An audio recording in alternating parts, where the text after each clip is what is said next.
À la clinique néphrologique Saint-Exupéry à Toulouse, on pratique chaque année 42 000 séances d'hémodialyse en centre lourd. L'eau, matière première de la dialyse, est consommée en grande quantité, 31 000 m3 par an pour alimenter les 57 postes de dialyse de l'établissement. En 2016, la clinique profite du changement des pré-traitements d'eau pour porter une réflexion sur ses consommations. Elle innove en installant un système de traitement et de récupération des eaux grises.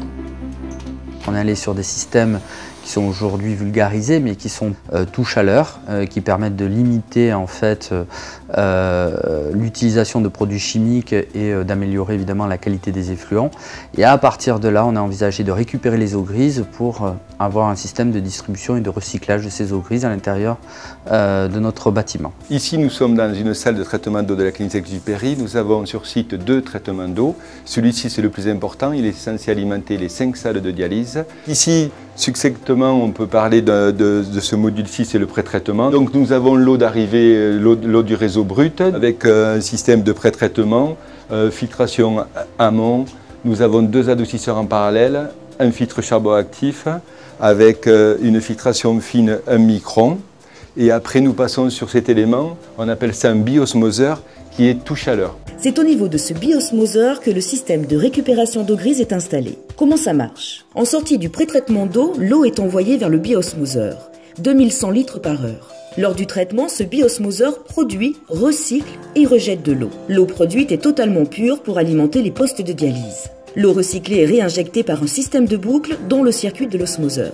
Et l'eau rejetée est évacuée vers le réseau d'eau grise. C'est là que le système de récupération est installé. Une cuve tampon de 3 m3 récupère une partie de l'eau de rejet, 2000 litres par heure. Ces 2 m3 permettent d'alimenter 4 points de distribution. L'eau est ainsi réutilisée pour les sanitaires de l'établissement, l'arrosage des espaces verts, le lavage des vitres et le réseau d'évacuation des générateurs. Donc ici, nous avons l'étage de la monoosmose. Nous avons une production actuellement de 3300 litres heure. Ici, nous voyons le rejet là, sur le galvan en rouge de 2100 et c'est sur ce volume-là d'eau qu'on va récupérer via la cuve tampon. L'installation du système a été validée après une phase de test. Delphine Bonnet, responsable qualité, a piloté les tests d'hygiène et de sécurité. Le réseau d'eau grise est bien identifié. Ce sont des tuyaux en PVC de couleur grise dans un premier temps et nous avons effectué plusieurs tests colorimétriques pour s'assurer de l'indépendance du réseau d'eau grise par rapport au réseau d'eau potable. Donc là, comme vous pouvez visualiser, cette vanne est fermée, c'était l'ancienne vanne qui alimentait la chasse de cette chambre. Et actuellement, donc, nous l'avons fermée et nous avons donc raccordé ici avec le nouveau raccord le réseau d'eau grise pour alimenter donc, la chasse de toutes les chambres, de tous les services. Après 10 mois de fonctionnement et le raccordement progressif du réseau d'eau grise, la clinique économise 1128 m3 d'eau, soit 3% de réduction de la consommation. Aujourd'hui, le chiffre de 1128 m3 d'eau récupérée n'est pas un chiffre significatif. Pourquoi? Parce qu'à ce jour, on n'a finalement que 4 points de consommation pour ce réseau d'eau grise. Ces 4 points de consommation, aujourd'hui, ne permettent pas de récupérer la totalité du volume de cette cuve de 3000 litres. Mais demain, l'établissement va s'agrandir et là, du coup, on va pouvoir alimenter, développer ce réseau d'eau grise, alimenter plus de points. Et là, du coup, ça sera intéressant pour nous en termes d'économie d'eau.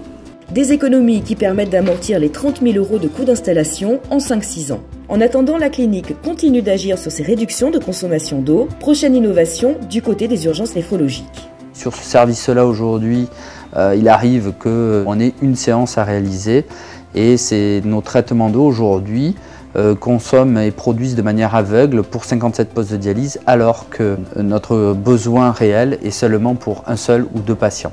Donc l'idée, c'est de mettre en place une vanne proportionnelle qui vienne réguler et adapter la production d'eau osmosée.